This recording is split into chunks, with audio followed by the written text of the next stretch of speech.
ପାଚେରୀର ଅବସ୍ଥା କେମିତି ଛାତ ଉପରେ କରିଛନ୍ତି ଏ ମାଙ୍କଡ଼ ମାନେ। ପୁରା କାଦୁଅ କାଦୁଅ କରିଦେଇଛନ୍ତି। ସେମାନେ କ'ଣ ହେଇଥିଲା, ମୁଁ ସକାଳେ ଉଠି ଦେଖେ ତ ସେମାନେ ଆସି ଆମର ଭେଣ୍ଡି ଗଛ, ଲଙ୍କା ଗଛ, ଫୁଲ ଗଛ ସବୁ ଖାଉଛନ୍ତି। ତେଣୁ ଆର୍ୟନକୁ କହିନି, ଆର୍ୟନ ବାଟୁଳି ଟାଣୁନୁ ସେମାନଙ୍କୁ ଘୁଡ଼େଇବା। ଆର୍ୟନ ବି କ'ଣ କଲା, ବାଟୁଳି ନେଇ ଦୌଡ଼ିଗଲା ଆଉ। ତେଣୁ ସେମାନଙ୍କୁ ଘୁଡ଼େଇ ଦେଲେ।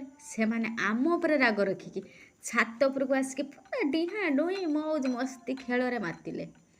ତେଣୁ ମୁଁ ଯେତେବେଳେ ଖରା 4-5 ଦିନ ବର୍ଷା ହେଲା ପରେ ଖରା ହେଇଥାଏ ସେଦିନ, ମୁଁ ଆସିଲି ଭାବିଲି ଟିକେ ଲୁଗା ଶୁଖେଇ ଦେବି, କାହିଁକି ନା ଆମ ଛାତ ଉପରେ ଆଉ ଦୌଡ଼ି ଖାଞ୍ଚା ହେଇନଥାଏ। ଘରେ କେହି ନାହାନ୍ତି, ସେଇଥିପାଇଁ କେହି ଦୌଡ଼ି ଖାଞ୍ଚା ନାହାନ୍ତି। ମୁଁ ଭାବିଲି ଚାରିପାଖେ ପାଚେରୀର ଶୁଖେଇ ଦେବି ଆଉ।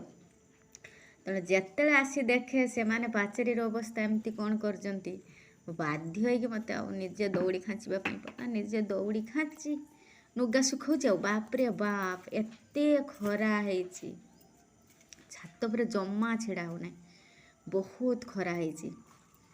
ତେଣୁ ଆଉ କ'ଣ କରିବି, ବାଧ୍ୟ ହେଇକି ନିଜେ ଦୌଡ଼ି ବାନ୍ଧି ଲୁଗା ଶୁଖଉଛି ଆଉ।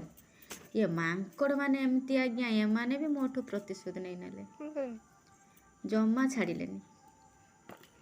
ବହୁତ ଭଲ ପ୍ରତିଶୋଧଟା ନେଲେ ଆଉ। କ'ଣ କରିବି ଆଉ, ଠିକ୍ ଅଛି।